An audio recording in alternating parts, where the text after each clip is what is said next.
LaxFactor podcast.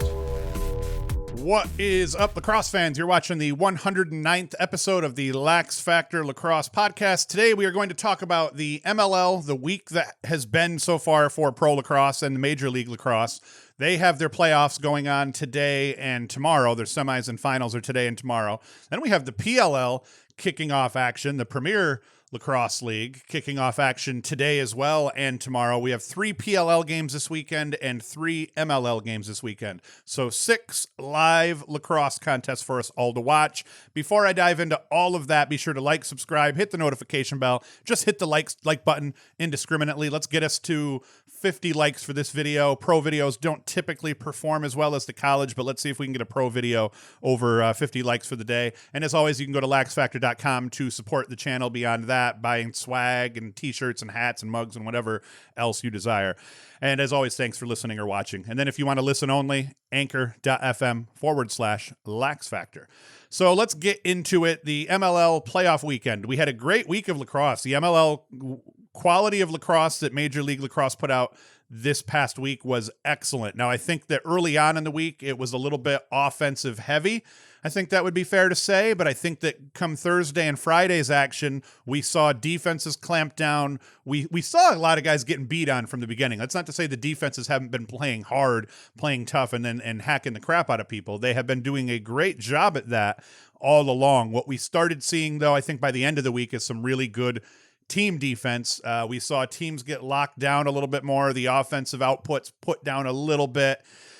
And overall, it was just great lacrosse. What we will see today, the number 1 seed Denver against the number 4 seed Boston Cannons. And then we have the number 2 Chesapeake Bayhawks against the number 3 Connecticut Hammerheads. So we're just repeating games that we saw already this week. And my predictions, and well, let's just rip through each team first, what we've seen out of these teams. Boston, just a good all-around team, little streaky. You're not just like Connecticut. Both of those teams have struggled a little and have played well at times. So both of them are extremely capable. Both of them have proven that they can beat the teams that they have to play here now. And now put up or shut up time here. But Boston overall, a quality, solid lacrosse team. Connecticut, same way. They're a little bit younger. I think the Boston and Connecticut are built semi the same, except Connecticut is a little bit younger, a little bit more green, but they have a ton of talent. And you know, I like guys like the young guys like Kraus. I like the Will Sands addition there. Chesapeake, we know their supporting cast can ball, and they did over their first 3 contests. Q, as we go through, let's see here. Q, Heacock, Solomon, Thompson, all of these guys can play, but they've struggled their last 2 outings. I think they're going to handle their business, though, this weekend, and I think they'll put that all of that behind them today and play really tough. And Denver's winning face-offs. They're playing filthy defense, and they're gelling offensively and playing very good offensively as a unit. They've got some youngsters that are doing well as also. So we have 1 p.m. is Denver and Boston, and then 4 p.m. is Chesapeake and Connecticut. And those games are either on ESPN2 or ESPN+. And then tomorrow, the finals, 2 p.m., Sunday, July 26th, 2 p.m., the championship game, and I think that's definitely on ESPN2. The MLL guys that I've been pumped to see play throughout this week, and that I'm excited to see, you know, I guess I'm not talking about the upcoming weekend. I'm talking about the guys that I've been surprised, the MLL guys that have won me over. I dig the Bayhawks supporting cast. Everybody knows Lyle Thompson. He's the best lacrosse player in the world. But the Bayhawks supporting cast, guys like Q, Heacock, and I've been digging how Solomon has gelled with those guys. They've impressed me. Warren Jeffries has impressed the hell out of me. A damn beast of a long pole, beats on people, plays really good off-ball defense. I've been a big fan of Jeffries throughout the week. I've been a fan of Kyle Jackson and Bryce Wasserman playing together. They're incredibly proficient on offense for Boston, both incredible players. I like seeing Fricaro and Jasinski for Denver, some young guys gelling and getting shit done. For Denver, Max Adler's been murking faceoffs. He's going to make Denver tough. In the end, my prediction, I'm moving my table here. My prediction for the playoffs, Denver's going to beat Boston today. And I think the Hammerheads are going to beat the Bayhawks in OT. I'm going to make my hot take of the day. My hot take of the playoffs is going to be Bubba Voigt will score the game winner tonight on a feed from Will Sands for the win over the Bayhawks in overtime. That's my hot take for today's action. But I think Denver's going to win the finals. I think what we're seeing out of Denver, they're really good defensively. They're insanely physical, and they play well off ball. It's hard often the teams that are the most physical on defense end up getting beat on dodges for playing too aggressive, and then they have hard time sliding as they're pressing out. So I think that Denver blends both of those things well. They play really good team defense. They play well off ball, but they are aggressive as all get out, and they beat people up. So I like Denver in the finals. Winning faceoffs and scoring goals is going to help them for sure. But sadly, that's my prediction. I think I picked the Bayhawks earlier in the week over Denver. I think I picked a repeat. No, I picked the Bayhawks over Connecticut. I think Connecticut's going to beat the Bayhawks today for a second time in a row, and I think that they're going to lose to Denver in the finals. Sorry to my Connecticut homeboys. PLL. Let's get on to the PLL action. Let's not even waste time. There's no segues here. We're just going to get right into it. PLL, guys, I'm excited to see first because, the PLL, when we go, I'm going to go through these rosters, and it's going to be crazy, but the duo that I'm excited to see the most play this game here is Schreiber and Grant Ament. I'm excited to see Tom Schreiber, a midfielder that can both score goals and feed. He is as good of a dishing midfielder as you will ever see. No midfielder in the history of the game has ever been able to throw cross-field passes on the move, on a rope, and hit dudes in the breadbasket. The dude is next level overall as a midfielder. And then Grant Ament, the best feeder in the college game over maybe ever. And I think that the duo of having Schreiber out top, that's always a goal-scoring threat, having Ament down low, that's always a threat to feed, and he can score goals in his own right. I'm excited to see that duo because I think it's going to be hard for defenses to cover them. Oftentimes, you'll be able to key on an attackman and then, play a little bit looser up top on the mids. You're not going to be able to do that. Schreiber's going to kill you out top. Ament's going to kill you out back, and they're going to have to really, really bust their asses to be able to game plan for that. I'm excited to see Rob Pennell. Is he an MVP candidate as a geezer? Any of you guys who have watched him on Instagram through the offseason, this dude is shredded, and he's not shredded in an actor sort of way, like, hey man, I'm an actor, I've got to get shredded for this movie, so I'm going to dehydrate myself for 3 days so that I can look ripped for this photo, or for this shoot. He is just shredded all the time. The dude it's not even a 6-pack anymore. He's got like a 24-pack thing going on in his abdominal region. So I'm excited to see Pennell because I think he's going to play angry. Atlas Star Power. You look at Pennell, Brian Brown, Chris Cloutier, Eric Law. I mean, like, seriously, all these guys on attack. I want to see what Brian Costabile does. I want to see if the young gun gets burned at midfield and scores himself some sweet goals, spot shooting with some of those attackmen drawing a lot of attention and eyeballs. Guys like Brian Costabile and Rabel, they can feast out top. So those are the types of things I'm excited about seeing. I'm going to go through now, and I just wanted to rip through the rosters here because as I was taking a dump this morning, that is a real talk there, the truth. I was looking at these rosters, and I had made, I'm not trying to dump on the MLL, but I had talked about how everyone keeps talking about how the PLL has all the star power. And I had made the comment that as I went through an MLL roster, I had a hard time in certain cases recognizing the names of the defenders, some of the goalies, even some of the offensive guys. The MLL definitely is dipping into the ranks of the D2 and D3 a little bit more. Guys we're just not hearing about as more unless you're watching those levels. And I think that the good news for the MLL is it doesn't matter that I didn't recognize these guys. These guys played freaking lacrosse and they played hard, and the quality of the game was off the charts excellent. I think, to me, maybe it's because I'm jonesing, but it's some of the best professional lacrosse I've seen. The pace is frantic. You can tell guys are excited to be there. So the MLL, they put a great product on the field here. They still no stats for the public. Like the only place you can get, the best place to go if you want to read about the MLL is, I think, lacrossebucket.com. Tanner, my buddy Tanner over there, has done an incredible job. Inside Lacrosse does a good job as well, but the MLL still does a terrible job within their own media relations. They don't even have articles up that night about their games. It's like, come on, people. You're sitting here competing against a media giant and a company in the Premier Lacrosse League that gets media, gets social media, gets how to do this, and you're competing against them and you're still not doing it right. That was the big sore for Major League Lacrosse. But let's get positive again. PLL rosters. Ryan Ambler. I'm going right now. Who am I going through here? I'm going through the Archers. The Archers here. Ambler, Manny, Holman, Ament on attack. That's filthy. I love seeing like you got Holman who can kill it, Manny who's a sniper, Ambler who's nasty. I mean, this is a really good, solid attack unit. And then Curtis Corley on defense, Matt McMahon on D, Ray Pine on D, Fowler facing off for him, Brendan Fowler, midfield, and then Kelly also. They got Stephen Kelly. Kelly, what was he? Was he a North Carolina or was he a Maryland guy? I'm forgetting off the top of my head. Drew Adams and Gittleman in goal. It's just off the charts here. Scotty Ratliff's going to beat on some people. Some Joey Sankey getting some. Ian McKay. Tom Schreiber. It's just crazy. Christian Mazzone. Like, that's just one of these teams' rosters. Let's go to the Atlas. I mean, it's just a who's who here. We've got Eric Law, filthy. Ryan Brown, sniper.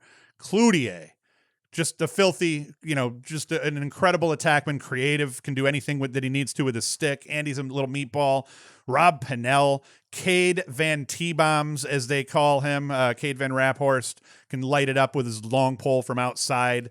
Tucker Durkin. I mean, these dudes are just, they're going to beat on people. Baptiste at the faceoff X. Jack Kincannon, Scotty Rogers, the lovable meathead. It's just crazy. Connor Busick, Unterstein, Crawley, Joel Tinney, Paul Rabel. Now, they're a little bit more aged. I guess they do have a good mix of the young guys in here, though. And then Brian Costabile's on that line. I mean, people, the Atlas, they're going to play ball, too. This is kind of the reason I'm rambling these off to you right now is mostly so I can make a prediction here after I rip through and look at these rosters, because admittedly I haven't done it. And then even where we get into like this attack line, the names just keep going. You got Curtis Dixon. Everybody knows he can ball. Josh Byrne. Austin Stotts, I think, is going to do very big things here in this short season. Miles Thompson, Tewaarton winner. Connor Fields should have been a Tewaarton winner. Got injured his senior year. And then on defense, Jack Rowlett, Noble, Tyson Bell with the dope flow, Gerard Newman, he can ball. Is it Jared? I think I've heard him call him Gerard. I'm going to call him Gerard because that's dope, and it looks like that's what he should be called. Another Kelly on the at the face-off X here for the Chaos. And then you got Blaze Reardon in cage. Good thing to know is if a couple of their attackmen get hurt, you can put Blaze Reardon down on attack, and he could still score some goals for you. Dylan Ward also. I mean, it really is just a whole different thing here. You look through these rosters, there may be maybe 7 out of 10 guys, these dudes. You know their names, you've heard about them. Serge Salcido, Jake Fricaro.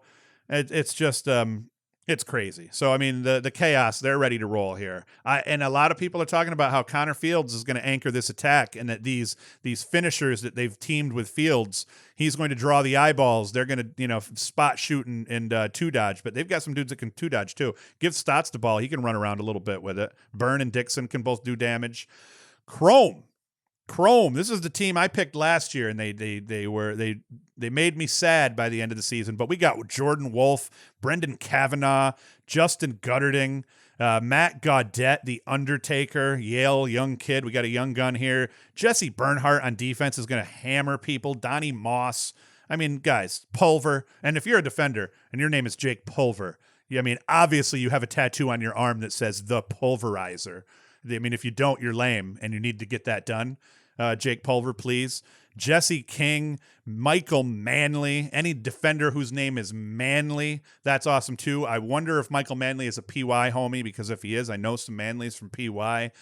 Connor Farrell at the faceoff X, he's got the golden Thor locks, so we're just going to call him Thor through this 2-week period. Connor Farrell.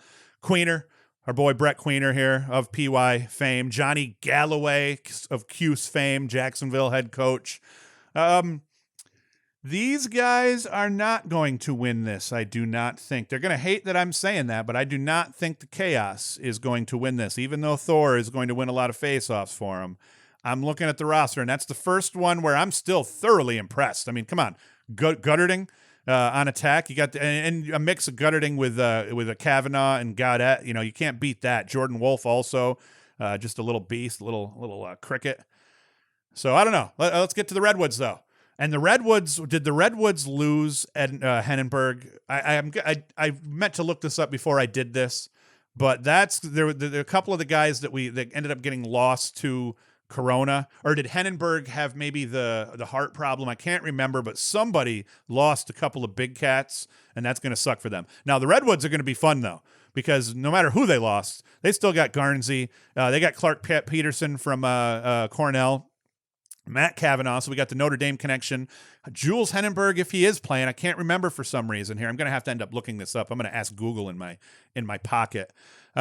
Brendan Gleason. I mean, we've got a big Notre Dame connection there, isn't it? I think Gleason was the other Notre Dame guy. Glazner on defense, Garrett Epple on defense. These guys are going to beat people up. Face off, I'd say they're probably the least capable overall, although Peyton Smith can win some draws at the X. Tim Troutner Jr. in cage, Miles Jones at midfield, Tyler Dunn. I'm a big Tyler Dunn fan.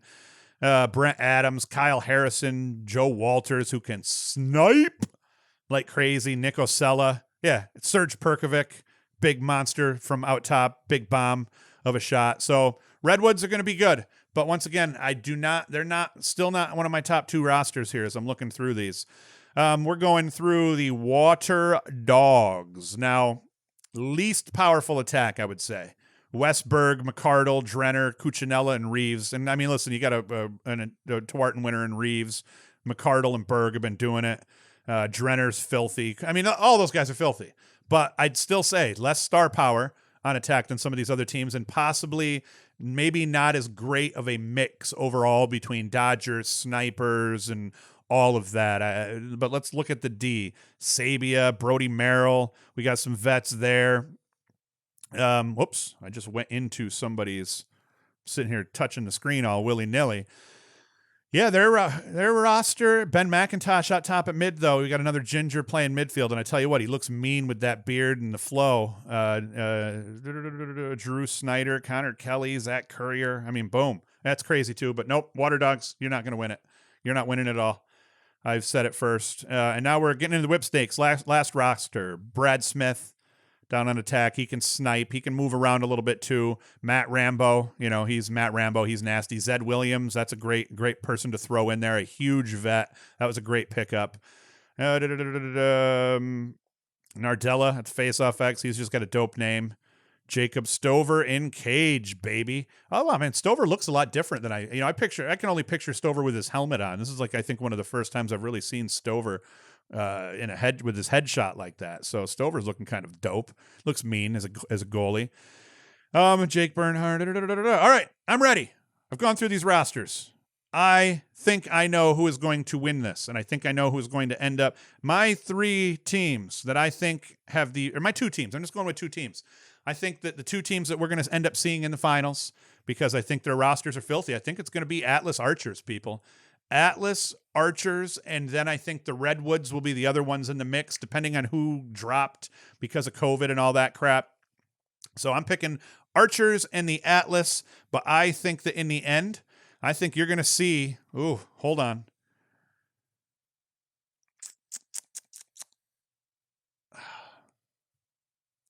I'm going with the vets. I'm going with the guys that have won championships in the MLL. They have won world championships.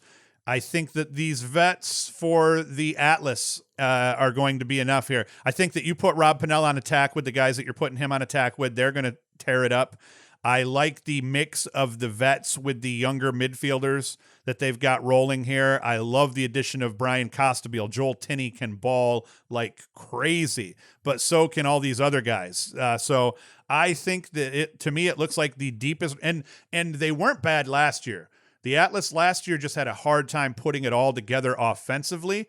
So I think that the Atlas, with the additions they've made, another year to play together, even though we've had this weirdness here, we do have a shortened season also. So sometimes just having some of these vets on these rosters, now granted it could hurt them over a 2-week season, but they're spreading it out a little bit more than the MLL did. And you got Trevor Baptiste taking faceoffs for you. I really like the Atlas shot, so I'm picking the Atlas as my favorite to win it. But I think that the Archers and the Redwoods are right behind them, and I'd even maybe throw in the Chaos, or no, the Chrome. I don't know. Wait, hold up. No, I'm wrong here. I'm picking the Chaos as the third. I'm saying the Archers and the Atlas are my top 2. I'm picking the Atlas as my top 1, and I'm picking Chaos as the third and the Redwoods as the 4 because I like the attack that the Chaos have put together with Connor Fields and Dixon and Byrne and Stotts and Thompson. I like that. And then their midfield is fairly solid as well. Their defense has some bruisers. So, yep, I'm going Atlas, Archers, Chaos, Redwoods. That is my top 4. We have a boatload of lacrosse to watch this weekend, so that's going to be exciting. The only other thing I wanted to speak up on and I wanted to put out there, and this is going to be my sound bite probably for Instagram and for Twitter possibly, but I want to see, now that we have lacrosse in the Olympics, and let me be honest, I'm not pumped about the format, and I think a lot of us are disappointed with the format that they're going with. Now that we have that, for us to have another scenario in which the Iroquois are having a tough go of getting in this thing, it's stupid. And I think that both the Canadians and the Americans should be boycotting playing in the Olympics at all if the Iroquois are not allowed into those games. It's not a world competition without the 3rd best team in the world playing. It's not a competition without the team that gave us this game, the people that gave us this game, the people that love this game more than anybody. We all love lacrosse. We all think we love lacrosse. We don't know what the love of a sport is until you get to meet some of these guys. I think that they should legit boycott. If the Iroquois don't play, we don't play, because if the Iroquois don't play, then the Canadians and the Americans aren't playing against the best in the world, and the Final 4, it will be an absolute joke because the Americans will win one of those semis by 20, the Canadians will win the other semis by 20. It's not even worth playing these games if the Iroquois aren't in it. So I'm asking for all you Americans and all you Canadians that love this sport and that are happy to see this in the Olympics, I don't think the Olympics should happen if the Iroquois aren't part of it. So I think that everybody should boycott and get behind that. So that's it. Thank you for listening. Thank you for watching. As always, be sure to like, subscribe, hit the notification bell. And as always, you can go to LaxFactor.com to get yourself some swag, hats, t-shirts, all that good crap. Thank you for listening. And I'll be back on Monday, maybe even tomorrow if I get bored, to talk about some more PLL stuff. But we're just going to keep it loose and easy. We'll pop videos up. Be sure to come back so you see them when we're here. And if you want to listen only, anchor.fm/LaxFactor. Thank you. Hoost is out.